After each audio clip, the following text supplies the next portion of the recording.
আমাদের বানিয়েছেন, পৃথিবীতে পাঠিয়েছেন, এখানে আমাদের প্রয়োজনটা কি? আমাদের এই অস্তিত্বের উদ্দেশ্যটা কি?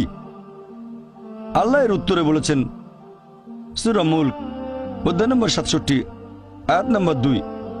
আল্লাহ বলেছেন আল্লাযী খালাকাল মাউতা ওয়াল হায়াতা, যে আল্লাহ সৃষ্টি করেছেন মৃত্যু ও জীবন পরীক্ষার জন্য। কে তোমাদের মধ্যে কর্মে উত্তম?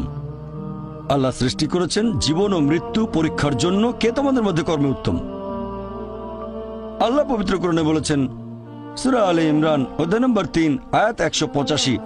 আল্লাহ বলেছেন কুল্লু নাফসিন যায়কাতুল মউত, প্রত্যেক জীব মৃত্যুর স্বাদ গ্রহণ করবে, আর চূড়ান্ত বিচার হবে রোজ কিয়ামতের দিনে। যাকে সেদিন দোজখ থেকে রক্ষা করা হবে আর বেহেশতে দাখিল করা হবে, সেই পৃথিবীর উদ্দেশ্য অর্জনে সফল কাম। কারণ এই পার্থিব জীবন ছলনাময় ভোগ ব্যতীত আর কিছুই নয়।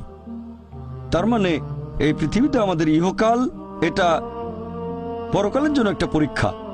যদি আল্লাহ সুবহানাহু ওয়া তাআলার আদেশগুলো মেনে চলেন তাহলে পরকালের জীবনে বেহেশতে যেতে পারবেন, আর আদেশগুলো না মানলে বেহেশতে যেতে পারবেন না, দোজখে যাবেন। তাহলে এই জীবন আমাদের অস্তিত্বের পেছনের উদ্দেশ্য। আল্লাহ বলছেন পরকালের জন্য পরীক্ষা। আর আল্লাহ পবিত্র কোরআনে বলেছেন সূরা আনকাবুত অধ্যায় নম্বর 29 আয়াত নম্বর 2 যে তোমরা কি মনে করো আমরা ঈমান এনেছি এটা বললেই তোমাদের ছেড়ে দেওয়া হবে? তোমাদের অবশ্যই পরীক্ষা নেব। যদি শুধু মুখে বলেন আল্লাহকে বিশ্বাস করি, আমি একজন মুসলিম, আমি একজন মুমিন, এটা বললেই আল্লাহ ছেড়ে দেবেন? এখানেই পরীক্ষা শেষ? আল্লাহ বলছেন তোমরা জানো না আমি পরীক্ষা করব?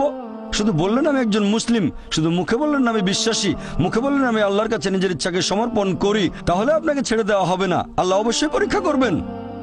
আল্লাহ পবিত্র কোরআনে বলেছেন সূরা বাকারা অধ্যায় নম্বর 2 আয়াত নম্বর 155 আমি অবশ্যই তোমাদের পরীক্ষা করব ক্ষুধার ভয় দিয়ে, জীবন আর ধন সম্পদের ক্ষয়ক্ষতি দিয়ে এবং ফল ও ফসলের ক্ষয়ক্ষতি দিয়ে। আর শুভ সংবাদ দাও তাদের যারা ধৈর্যশীল। আল্লাহ সবাইকে পরীক্ষা করবেন ভয় দিয়ে, ক্ষুধা দিয়ে, জীবন আর ধন সম্পদের ক্ষয়ক্ষতি দিয়ে, ফল ফসলের ক্ষয়ক্ষতি দিয়ে। আল্লাহ অবশ্যই পরীক্ষা করবেন। আর আল্লাহ এক একজনকে এক একভাবে পরীক্ষা করেন। আল্লাহ পবিত্র কোরআনে বলেছেন সূরা আনাম অধ্যায় নম্বর 6 আয়াত নম্বর 165। আল্লাহ বলেছেন যে তিনি কিছু মানুষকে অন্যদের তুলনায় বেশি মর্যাদা দান করেছেন।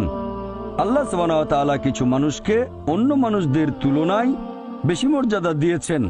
আল্লাহ কোরআনে বলেছেন সূরা নাহল অধ্যায় নম্বর 16 আয়াত নম্বর 71 যে তিনি কিছু মানুষকে অন্য মানুষের তুলনায় শ্রেষ্ঠত্ব দান করেছেন। আল্লাহ এই কথা আবারও বলেছেন সূরা আনাম অধ্যায় নম্বর 6 আয়াত নম্বর 165 যে আল্লাহ সুবহানাহু ওয়া তাআলা কিছু মানুষকে অন্যদের তুলনায় বেশি মর্যাদায় উন্নীত করেছেন, আর তিনি যা দিয়েছেন তার ভিত্তিতেই তোমাদের বিচার করা হবে। এখানে অনেক লোকজন এভাবে প্রশ্ন করে আল্লাহ তাআলা এখানে সুবিচার করবেন কিভাবে? কেউ হয়তো জন্মায় গরিব পরিবারে, আবার কেউ জন্মায় ধনী পরিবারে, কেউ জন্মায় ভালো স্বাস্থ্য নিয়ে, কেউ জন্মায় অসুস্থ হয়ে। এটাই তো অবিচার। আল্লাহ তাআলা সুবিচার করেন না। তিনি এইসব আলাদা মানুষের জন্য আলাদা বিচার করবেন কিভাবে? আমরা জানি যে পার্থিব জীবনে আছে জন্ম আর মৃত্যু, বিভিন্ন অসুখ হতে পারে, কেউ গরিব কেউ ধনী, এই সবই আসলে পরীক্ষা। আর আল্লাহ পবিত্র কোরআনে বলেছেন সূরা আনফাল অধ্যায় নম্বর 8 আয়াত নম্বর 28 আল্লাহ বলেছেন যে অবশ্যই তোমাদের ধন সম্পদ আর সন্তান সন্ততি এগুলো তোমাদের জন্য পরীক্ষা। এরপর সূরা মুনাফিকুন অধ্যায় নম্বর 63 আয়াত নম্বর 9 যে তোমাদের সম্পদ আর সন্তান সন্ততি যেন তোমাদেরকে আল্লাহ তাআলার স্মরণে উদাসীন না করে। আল্লাহ তাআলা এক একজন মানুষকে এক একভাবে পরীক্ষা করেন। আপনি যদি কাউকে জিজ্ঞেস করেন যে ভালো কাজগুলো কি কি আর ভালো কাজগুলো কি, এ ব্যাপারে আস্তিক নাস্তিক সব ধরনের মানুষই তখন বলবে ভালো কাজ হচ্ছে দান করা, নিজে সন্তুষ্ট থাকা। কয়েকটা ভালো কাজের কথা বললে দান খয়রাত থাকবে। এখন একজন মানুষ পরোপকারী কি না সেটা আল্লাহ কিভাবে পরীক্ষা করবেন? কিন্তু সবার সম্পদ যদি সমান থাকে, পরীক্ষার ব্যাপারটা তাহলে আসবে কিভাবে? পরীক্ষা তখনই নেওয়া যাবে যখন কেউ হবে ধনী আর কেউ হবে গরিব। তাই আল্লাহ তাআলা এক একজনকে এক একভাবে পরীক্ষা করেন।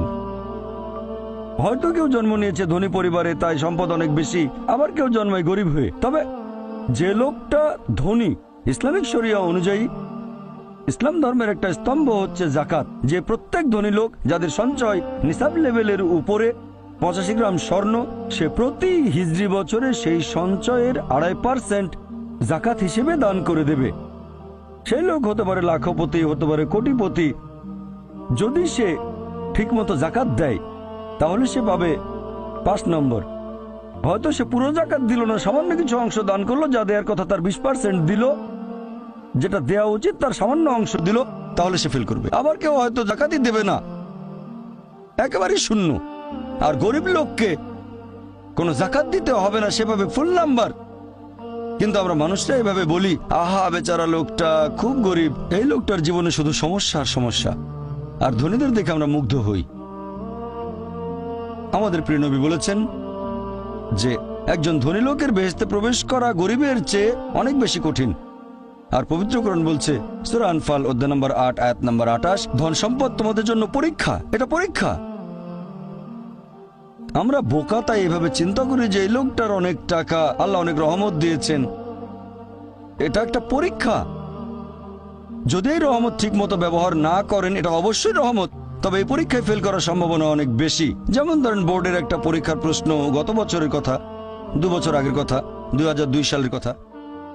সেবারের প্রশ্ন খুব কঠিন ছিল, বেশিরভাগ ছাত্রছাত্রী উত্তর দিতে পারেনি।